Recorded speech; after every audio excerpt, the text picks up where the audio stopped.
Thank you so much, Pastora, and good morning po sa ating pong lahat sa iba't ibang pong dakon ng ating bansang Pilipinas, maging sa ibang bansa. Magandang umaga po sa ating pong lahat. Amen? So, bago po tayo mag-umpisa, tayo po ay panandalian manalangin. Maraming salamat po, Panginoon, sa pagkakataon ito, Diyos, na ibinigay mo sa amin, na kami po ay makapag-aral ng iyong mga salita, Panginoon, at dalangin po namin ang iyong gabay, Holy Spirit of God, for we acknowledge, Lord, without your help, without your presence, O God, we can do nothing. Tulungan mo po ang bawat isa sa amin, buksan mo, Panginoon, ang spiritual senses ng ating mga kapatid na makikinig sa araw na ito, at dalangin po namin na bigyan mo ng buhay at kapangyarihan, Panginoon, ang iyong mga salita na amin pong pag-aaralan sa umagang ito. Salamat po, pinagkakatiwala po namin, Panginoon, sa iyo ang lahat-lahat. Thank you so much, Lord, in Jesus' name we pray. Amen. Praise the Lord. So, purihin po ang Panginoon. Ang ating pong teksto na pag-aaralan sa umagang ito ay matatagpuan po sa book of Isaiah 43 verse 18 to 19. So, ang ating pong topic is moving forward. Amen? So, kailangan po natin mag-move forward. Amen? So, sabi ng Panginoon din sa book of Isaiah, verse 43 and chapter 43 and verse 18 and 19, sabi niya, forget the former things, do not dwell on the past. See, I am doing a new thing. Now it spring up. Do you not perceive it? I am making a way in the wilderness and streams in the wasteland. So, napakalinawanag po dito ang sinasabi po ng Panginoon para po tayo ay makapag-move forward. Sabi niya, do not dwell on the past. Amen? So, makikita po natin lahat ng bagay dito sa mundong ibabaw ay lumilipas, mga kapatid. Ang oras, ang araw, ang taon, amen, ay nagbabago. Umuusan, amen. Sabi po ng Panginoon,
Amen? So, ito po yung sinasabi po ni Apostol Pablo.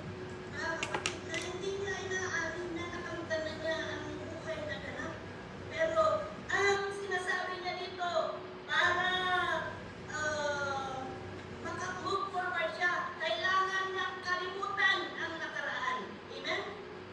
At kailangan niyang abutin, mga kapatid, kung ano ang nandoon sa hinaharap. Yung reward, yung goal natin, mga kapatid, yung, kumbaga, kailangan po natin mag-prosige, mag-move forward. Ano man ang mga balakid sana, mga problema sa ating mga buhay, magpatuloy tayo, mga kapatid. Yun nangyari na yun. Bukas, sana, kumbaga, makalimutan mo na, hindi ka na doon nakatutok doon sa nangyari ngayon o yung nangyari kahapon, mga kapatid. Kailangan po natin umakbang pasulong. Amen? Magpatuloy po tayo na maglingkod sa Panginoon, mga kapatid. Gagaya ng sinasabi ni Apostol Paul sa mga Philippians, no? Sa mga taga-Pilipos na kailangan nilang kalimutan ang nakaraan. At sana ang tutok natin ay yung future. Amen? Yung umaabot. Amen? Yung nandoon sa unahan. Di ba? Bilang panglalaro doon sa verse 14. Pag ako sa verse 14. So sabi po niya dito, tulad ng isang manlalaro, nagpapatuloy ako hanggang makamtan ko ang gantimpala na walang iba kundi ang pagtawag sa akin ng Diyos na makapamuhay sa langit sa pamamagitan ni Kristo Jesus. Amen? So, sana kagaya po tayo lahat ng manlalaro na meron pong kanya-kanyang kahapin, meron pong kanya-kanyang kahaba, mga kapatid, ng tinataha. Amen? Diba? Kumbaga, hindi pare-parehas po yung kataas po ng ating pong mga buhay na ibigay po ng Panginoon. So, ganun din, yung habang may buhay po tayo, ay kagaya po tayo ng manlalaro na kailangan nating takbuhin. Yung naiatang na takbuhin po natin or naibigay na takbuhin natin, mga kapatid, hanggang sana na maabot natin ang gantimpala ng ating pagkatinawag. Yung mamumuhay po tayo doon sa langit. Amen. Yung makapunta tayo sa karya ng Panginoon. Yung makaligtas po tayo. Amen. Hanggang makamtan po natin ang kaligtasan. Sana hindi po tayo tumitigil, mga kapatid, na hanggang kagaya ni Apostol Paul, hanggang sa huling sandali ng kanyang buhay, hindi po siya sumuko, mga kapatid ko kay Kristo. Kaya kahit nandiyan kayo, amen, meron pa rin pag-asa. Amen, hindi man kayo tumatakbo literal, pero tumatakbo kayo spiritual. Amen, kung magpatuloy kayo, mga kapatid, na maglingkod sa Panginoon, kahit nandiyan kayo, every day na nakikinig kayo ng salita ng Diyos, dadalhin kayo doon sa kumbaga destinasyon na binigay ng Panginoon, yung sa destiny natin, hindi doon sa hell, kundi doon sa langit. Amen. Mga kapatid, mahal na mahal po tayo ng Panginoon. Nagpusa siya para pagbayaran ng ating pong mga kasalanan dahil kamatayan po ang kabayaran ng kasalanan. So, pinagbayaran niya yun para lahat po tayo na nagkulang ang kasalanan. Lahat po tayo, wala pong mamayabang na wala pong siyang sa kasalanan. Lahat po tayo, sinasabi po ng salita ng Panginoon, makasalanan po tayo, mga kapatid. Pero salamat sa Diyos dahil inako niya yung kaparusahan ng ating mga kasalanan at binibigyan niya ang bawat tao ng pagkakataon na magsisi at manumbalik sa Panginoon at muling mamuhay ng naaayon sa nais po ng Panginoon. Kaya magpatuloy po sana tayo palagi, mga kapatid. At sabi na sa Book of Proverbs, chapter 3, verse 5 and 6, sabi niya, magtiwala ka ng buong puso sa Panginoon at huwag kang manalig sa iyong sariling karunungan. Alalahanin mo ang Panginoon sa lahat ng iyong ginagawa at ituturo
sa Espiritu of God, Jesus we pray.